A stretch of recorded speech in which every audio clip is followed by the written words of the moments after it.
I'm gonna let it sit and stretch for a little bit because the next part's gonna suck. Unfortunately, the armrest, and I want this all to stretch. The armrest is actually somewhere up here, right here, right here. And I'm gonna have to make a hole in the leather, which I don't wanna do. Because I believe I gotta look, see which side goes back on. Can't remember now. It's either that way or that way. Maybe this. I think it's actually this way. So you have a knob that goes in, and you have a screw. They both got to penetrate the leather. So I'm gonna let this stretch for a little while, and then come up with a strategy. Because it'd be better if I had a leather punch. That way, because if I rip it, what's gonna happen is over time, as it gets durable, I think it's gonna keep ripping that one little rip. So it's better to have a punch. I don't have a punch, but there might be some other ways to do this. And the other thing is I've got to figure out where to mark.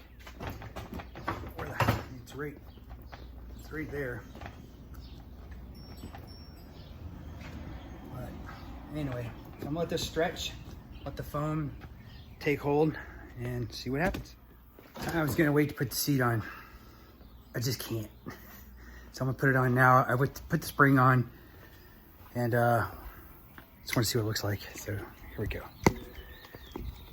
After all this work, this is kind of a milestone. Because when I put the seat on, it's gonna look like where it's at, almost 90%. So here we go.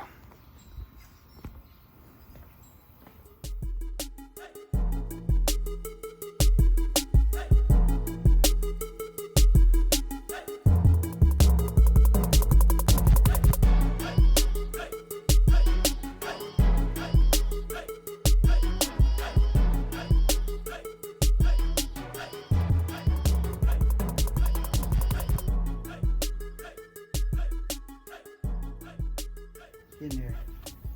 I'm gonna let the again let this the foam take to the leather a little bit, and then I will try to find where the armrests go.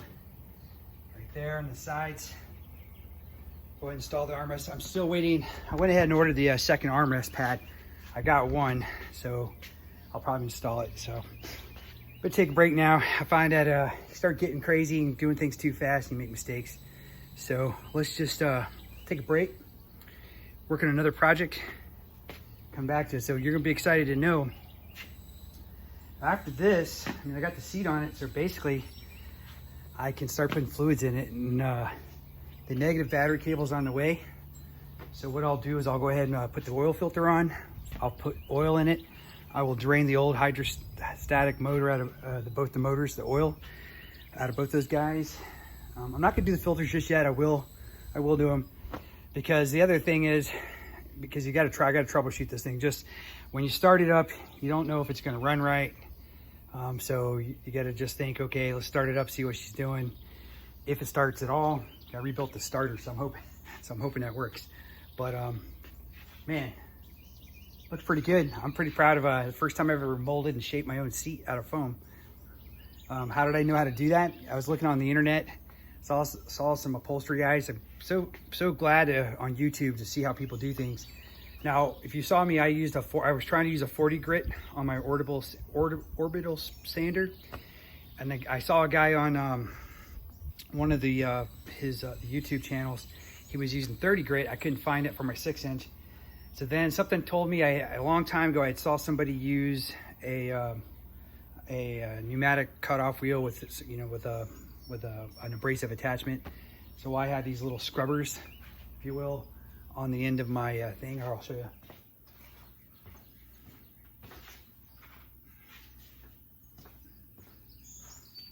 I have these little abrasive pads that you can screw on there, and man, this thing, you saw what it did to the foam. I look like Santa Claus over here. But it was cool because the only hard thing is not going too hard on it, because it would leave a rut. So you just basically had to float over it and kind of shave it and form it. And I just kept looking at it. I made the foam too big on purpose. It is a little thicker on the left. You might not be able to sell it, but after I've set it in a long time, what will happen is that the foam that's in there will mold to your back and it'll compress. So, and the good news is then next time I do this, I'll have something to copy, and I know where to buy the foam.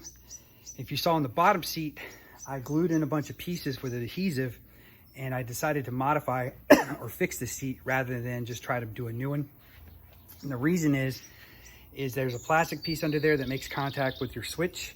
I wanted to make sure that was there. And as when I was talking to the guy at the upholstery shop, he seemed to think nothing, if it's not foam, it's not gonna stick. So I don't know what Kubota uses when they get their seats, the adhesive that puts the plastic on there. So I'm gonna go with the old one until it falls off. I mean, it's still pretty good on there. I mean, it's never gonna go anywhere. It's always compressing because you're sitting on it. So we're gonna try that until it doesn't work. Other than that, man, pretty dang excited. Can actually sit on it. Get a beer holder. So, man, I tell you, this is comfortable too.